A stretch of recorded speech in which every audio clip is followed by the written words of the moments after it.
Hey guys, what's up? Welcome back to my channel. As readers, we all have things that we love about books, but we also have things that we don't love about books. I have my own list of bookish pet peeves, and that is something that I will be sharing with you guys today. Now, let me preface this by saying, because I have to say, sharing your opinion online is probably the most terrifying thing you can do. This is just my preference, my opinions. No, I'm not saying this is the right thing, the wrong thing. I'm just saying these are some things that I just don't like. So these are my bookish pet peeves. So the first pet peeve I'll be talking about is the trope of age gaps.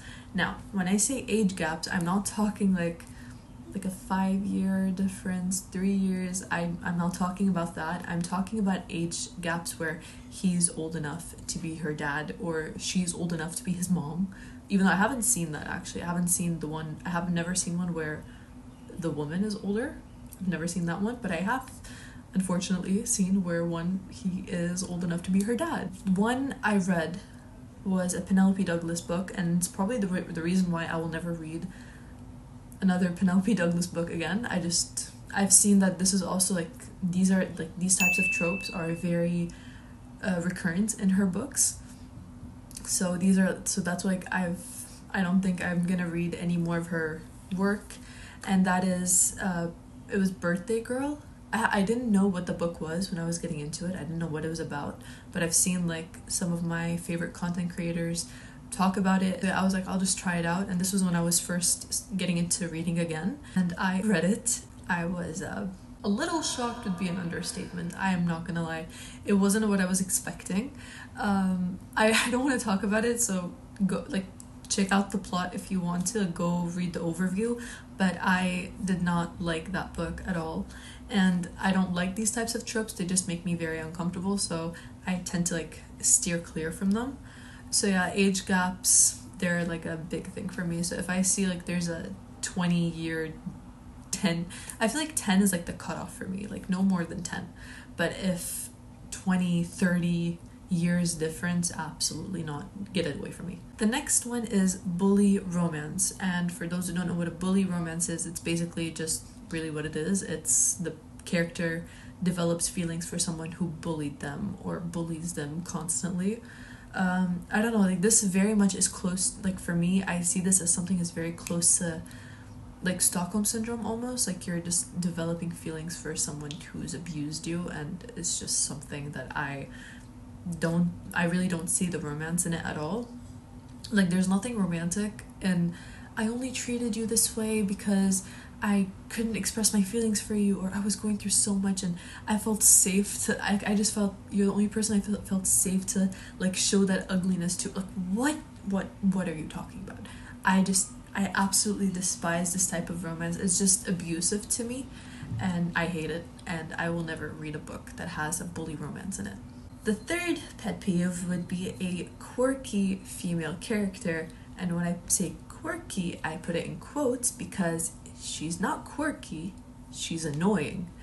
And if you're gonna go down the quirky route, I feel it has to be very well written. So I'm gonna give a good example of quirky, a proper quirky, and then just the quirky, annoying quirky. The reason why I'm saying I don't like the quirky female character is because a lot of times she's just comes off as annoying or very childish, or I don't know, just it's just honestly stupid at some points, and I'm just shut up, just shut up. I've had books where I would see there's the points where she's being quirky, and I'm just rolling my eyes, and I'm just shut up, you're an adult, please act like one. One that really annoyed me was Spanish Love Deception. That female character really, really annoyed me.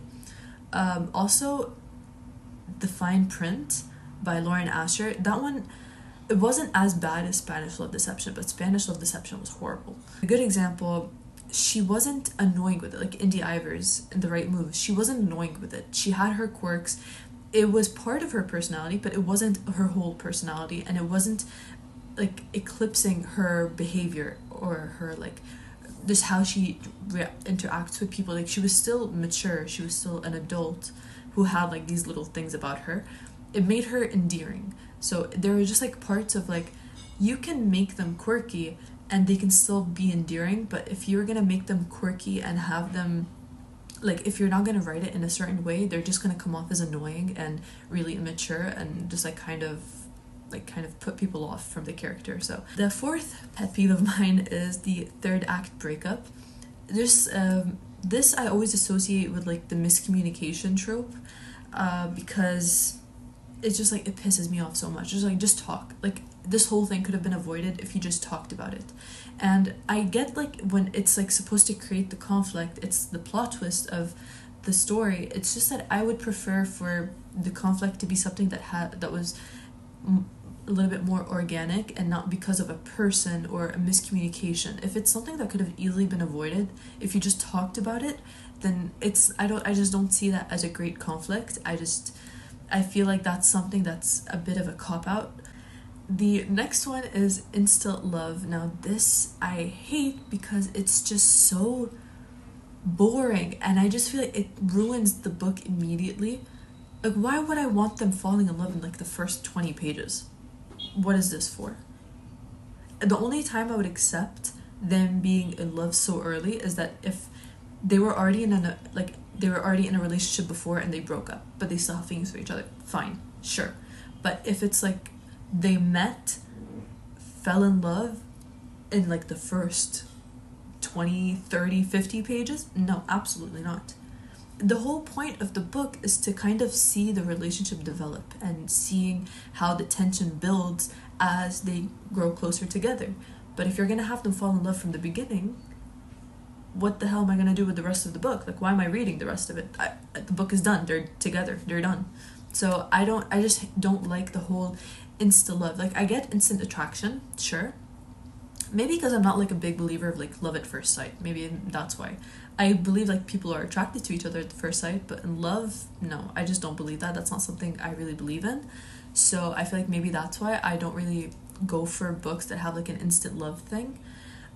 So yeah, so it's just something I feel like I want to have something to look forward to for the book, like something to enjoy in the book. Last one is just like seeing a book series, like a book series that's like uneven heights, or like they're not the same, like they're not cohesive. Like the design of the series is not cohesive, and they're just like, there's one sticking out like a sore thumb, and that like really annoys me.